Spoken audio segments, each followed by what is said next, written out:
মসজিদের হকগুলো আদায় না করে মৃত্যুবরণ করেন, সমাজের হকগুলো আদায় না করে মৃত্যুবরণ করেন, মাদ্রাসার হকগুলো আদায় না করে মৃত্যুবরণ করেন, তাহলে আল্লাহ রাব্বুল আলামিনের থেকে সতর্ক বার্তা আপনার জন্য।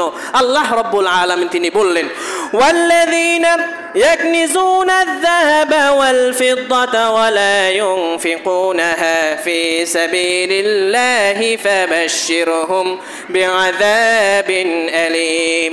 যারা সম্পদ জমা করে রাখে, সমাজের হকগুলো আদায় করে না, মসজিদের হকগুলো আদায় করে না, মাদ্রাসার হকগুলো আদায় করে না, সমাজের আরো যেই সমস্ত বিষয় আছে ওই সমস্ত বিষয়গুলোর হক যারা আদায় করে না, আপনি হে নবী তাদেরকে যন্ত্রণাদায়ক শাস্তির সুসংবাদ দিন। যন্ত্রণাদায়ক শাস্তি। টাকা জমিয়ে রাখছেন, মসজিদের বেতনগুলো আদায় করছেন না, মাদ্রাসার বেতনগুলো আদায় করছেন না, আপনি এই সমস্ত হকগুলো আদায় না করে মৃত্যুবরণ করছেন, মনে রাখবেন আখিরাতে আপনি পার পাবেন না। আপনার সম্পদগুলো, আপনার হকগুলো আপনাকেই আদায় করে যেতে হবে। মৃত্যুর পরে আপনার সন্তানরা আপনার পক্ষে আপনার জন্য দান করতেও পারে, আপনার পাওনাগুলো পরিশোধ করতেও পারে, নাও করতে পারে। যদি পাওনাগুলো পরিশোধ করে তাহলে তো আপনি বেঁচে গেলেন, আর যদি সন্তানরা পাওনা পরিশোধ না করে তাহলে খাসিরা দুনিয়া ওয়াল আখিরা, আপনার দুনিয়াও শেষ, আখিরাতেও শেষ। কবরে তো ধরা পড়বেনই, আর আখিরাত তো হলো চিরস্থায়ী সময়, চিরস্থায়ী জীবন। এই চিরস্থায়ী জীবনেও আপনি ধরা পড়ে যাবেন। তাদের শাস্তি কেমন হবে? যারা দুনিয়ায় হকগুলো আদায় না করে মৃত্যুবরণ করবে, হকগুলো আদায় করেনি, এই সমস্ত হকগুলো আদায় করা থেকে বিরত থেকে ছিল, তারপর মৃত্যুবরণ করেছিল।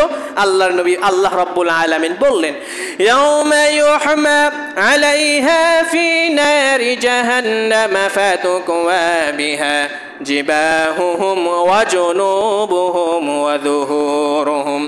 কিয়ামতের ময়দানে ওই সমস্ত ব্যক্তিদেরকে যারা তাদের সমাজের হকগুলো আদায় করেনি, মসজিদের হকগুলো আদায় করেনি, আরও যেই সমস্ত হকগুলো আছে সেই সমস্ত হকগুলো তারা আদায় করেনি, কিয়ামতের দিন যখন তাদেরকে জাহান্নামে দেওয়া হবে, জাহান্নামে দেওয়ার পরে তাদেরকে লোহা গরম করে সেই সমস্ত লোহা দিয়ে তাদেরকে ছেক দেওয়া হবে শরীরে, লোহা গরম করে তাদের শরীরে ছেক দেওয়া হবে।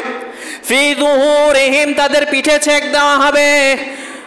ফি জুনুবিহিম, তাদের ডান পাশ বাম পাশে ছেক দেওয়া হবে। আর বলা হবে, হাযা মা কানাজতুম লিআনফুসিকুম ফাযুকু মা কুনতুম তাকনিজুন। এটা ছিল তোমার জমানো সম্পদ, তুমি এই সম্পদগুলো দিয়ে জমা করে রেখেছিলে ঠিকই, তুমি দোকানে যখন বসো তাহলে তখন 50-100 টাকা তুমি ব্যয় করে ফেলো, কিন্তু মাস শেষ হলে মসজিদের 50-100 টাকা তুমি দিতে পারো না।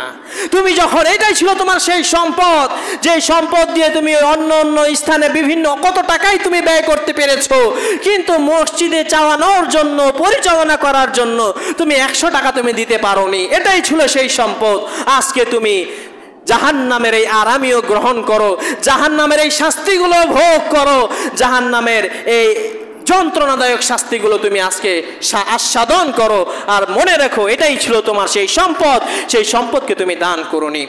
সর্বশেষ আমি বলবো, সম্মানিত উপস্থিতি, এটি হলো আপনাদের এই মসজিদ, আপনাদের সকলের টাকা দিয়ে এই মসজিদটা চলে, আপনাদের সকলের টাকা দিয়ে এই মাদ্রাসাগুলো চলে, এটা আপনাদেরই দায়িত্ব।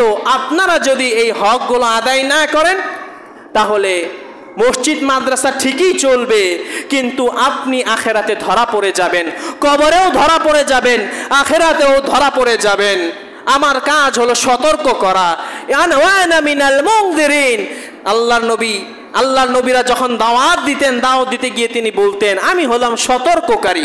যদি তোমরা সতর্ক হও তাহলে তোমরা সফল, আর যদি সতর্ক না হও তাহলে তোমার দুনিয়া আখিরাত দুটোটাই ধ্বংস হয়ে যাবে। দুনিয়াতেও তুমি ধরা খাবে, আখিরাতেও তুমি ধরা খেয়ে যাবে। সুতরাং আমিও এমনই একজন সতর্ককারী, আমিও সতর্ক করে দিলাম, আলা ইন্না যিকরা তানফাউল মুমিনিন। এই সমস্ত উপদেশ, এই সমস্ত সতর্ক বার্তা মুমিনদেরকে উপকার করে, মুমিনদের কাজে লাগায়, ঘুমন্ত মুমিনদেরকে জাগ্রত করে, ঘুমন্ত মুমিনরা জাগ্রত হয়ে তারা তাদের হকগুলো আদায় করে। সবশেষে বলবো, যে সমস্ত আলোচনাগুলো শুনলাম বললাম, আল্লাহ রাব্বুল আলামিন আমাদের প্রত্যেককেই সেই আলোচনাগুলো ভালোভাবে